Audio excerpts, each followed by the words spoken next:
Hey, what's going on, guys? My name is Alex. I am a real estate investor, and I want to make these videos to share with you guys the things I'm learning, the challenges I'm having, problems I'm overcoming. So today, I just wanted to make a quick video on how to actually go through the eviction process for a tenant in Iowa. So this is going to be different, very state to state, so be sure to look up the rules and regulations in your state. But here is kind of a general overview of how you would get it done in Iowa. So the first step is going to be to provide them with some sort of notice, right? The most common one is when they don't pay rent. You want to give them a 3-day notice of non-payment of rent. In Iowa, there's really no grace period or anything like that. So as long as you obviously have to go off your lease, but as long as there's no grace period in your lease, you could issue this on the second day of the month. And that would be your 3-day notice. So how to provide them with this notice. You have a couple options. One is a professional service company. So you could pay people to serve them legal documents. That would be one option. A lot of times the sheriff's department will also do that for a fee. The second thing here would be getting an adult at that residence to sign the notice. Like you could go there, tell them, hey, you guys haven't paid. Here's your notice. Could you please sign this? And a lot of times they'll do that. Another way to do it would be to just post it on their front door and then also mail it via certified mail and regular mail. So you have to do both of those.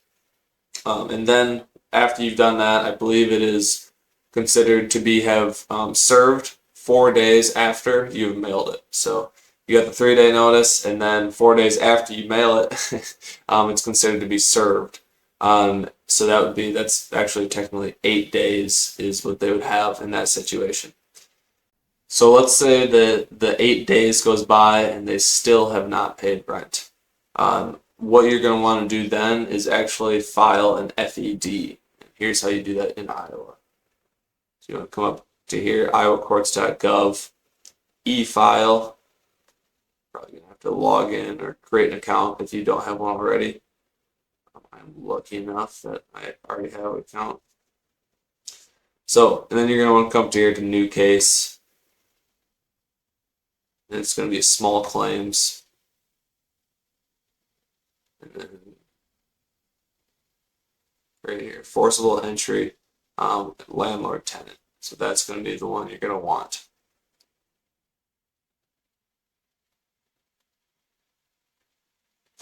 So once you e-file that, you'll get some sort of notification or email or something along those lines that it has been accepted, and there is a court date set for a hearing. Now you need to actually serve the tenant with that notice of the upcoming court date, and I believe you have to do that at least 3 days ahead of the actual court date. And you can use the similar options too. So, but just bear in mind that if you're going to put it in the mail, they don't consider it to be received until after 4 days after it's mailed. So you need a good window of time if you're going to go that route. Additionally, or alternatively, you can go get them to sign it in person or pay a professional legal service to do that for you. And then once they have been served, there will be a court hearing. You'll show up to the court hearing. They'll show up to the court hearing. Make sure to bring all the relevant documentation that you have. Make sure to bring the lease. Literally any piece of evidence, documentation, anything like that is going to help you. The judge will make a ruling one way or the other, and then you'll be able to proceed from there. And if you're watching this video, hopefully you're not going through an eviction, but there's a good chance you are. Other tips that might help you in the future for avoiding an eviction, I wanted to go over those quickly. So one is do your best to align the interests with your tenant. They don't want to get evicted. They don't want to have an eviction on their record. You don't want to have to evict somebody. Try your best to work together and try to come at it from that angle. Like, hey, let's figure this out together. I don't want to have to do this, and you don't want to have this happen. Like, what can we do? What can we figure out? So I'd be in good communication. I would be understanding. Absolutely, don't be aggressive. Don't try to talk to them like you're strong arming them with the law and they're not paying rent. Just avoid that. It's just not productive. Another good route that you're going to want to seriously consider is cash for keys. And this is essentially Instead of going through that whole eviction process, you just give them money to give you the keys and they move out. And I know it totally feels wrong because they already owe you money. They already have not paid rent, and now you're going to be like giving them money. But you're just going to want to look at it from a different frame. You're going to want to look at it through the frame of what's best for your situation right now. You could go through, this whole eviction process. Maybe the judge rules in your favor, maybe they don't. Maybe you really piss off the tenants in this situation and they totally trash your house. And now you have a big renovation on top of all the missed rent and not collected rent. These are all things that you seriously have to consider. And a lot of the times, just to skip that whole process and just give them $500, $1,000, something like that, to just move out, give you the keys. They avoid the eviction. You avoid a lot of headache and time wasted.